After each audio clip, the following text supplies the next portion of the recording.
आप देख रहे हैं तेज खबर। 1 नवंबर 2024 को थाना सलीमनाबाद में सूचना प्राप्त हुई कि घुघरी रोड की तलैया के पास मरघटाई में एक अज्ञात युवक अर्धनग्न अवस्था में मृत खून से लथपथ पड़ा हुआ है और आसपास खून के निशान हैं तथा पड़े हुए पत्थरों पर भी खून दिखाई पड़ रहा है। साथ ही मृतक के शरीर को जलाने का प्रयास भी किया गया है।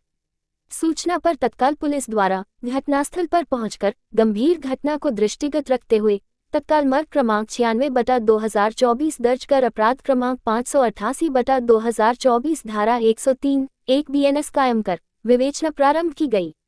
घटना की गंभीरता को देखते हुए पुलिस अधीक्षक अभिजीत कुमार रंजन ने तत्काल संज्ञान लेते हुए अज्ञात मृतक की पहचान एवं घटना करने वाले आरोपियों को पकड़ने हेतु अतिरिक्त पुलिस अधीक्षक डॉक्टर संतोष देहरिया को निर्देशित किया और SDOP सलीमनाबाद अखिलेश गौर के नेतृत्व में एक विवेचना टीम का गठन किया, जिसमें थाना सलीमनाबाद प्रभारी अखिलेश दाहिया, उमरिया पान थाना प्रभारी उपनिरीक्षक सिद्धार्थ राय एवं बाकल थाना प्रभारी उपनिरीक्षक अनिल यादव के साथ साइबर सेल से प्रशांत कुमार को अलग अलग टीमों में शामिल किया गया।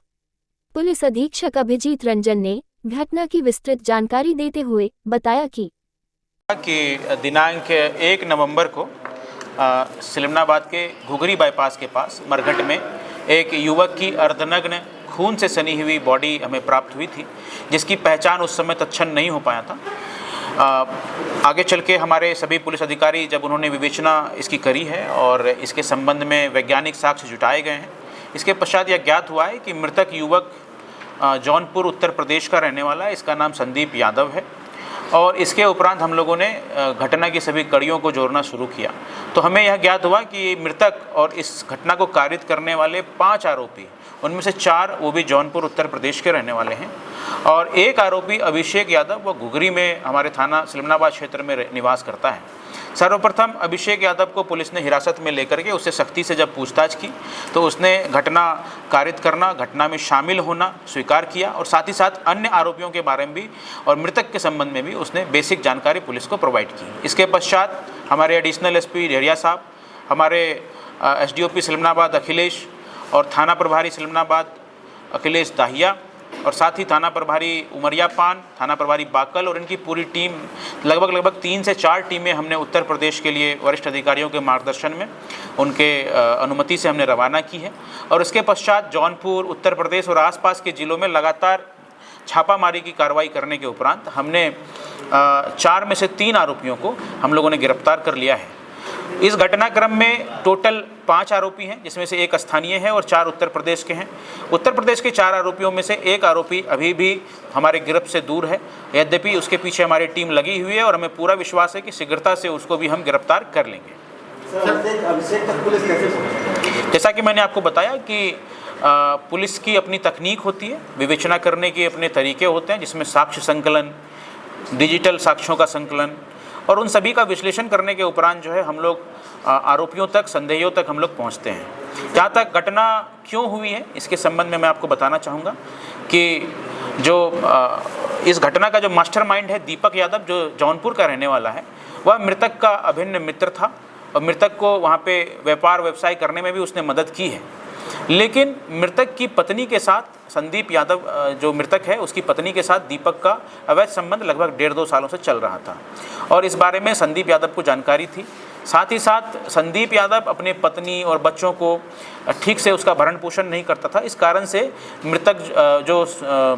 दीपक यादव है वो काफ़ी आक्रोशित था और लगातार इस बात को लेकर के उसके बीच विवाद होते रहते थे। इसी बात से व्यथित होकर के दीपक यादव ने यह तय किया कि वह मृतक को ठिकाने लगाएगा और उसी के घर के पास जौनपुर का ही रहने वाला सत्येंद्र, जो कि पुराना बदमाश है, और उसका एक सहयोगी जो एक अपचारी बालक है, इन लोगों के साथ मिलकर के इसने पहले तो घटनास्थल की रेकी की,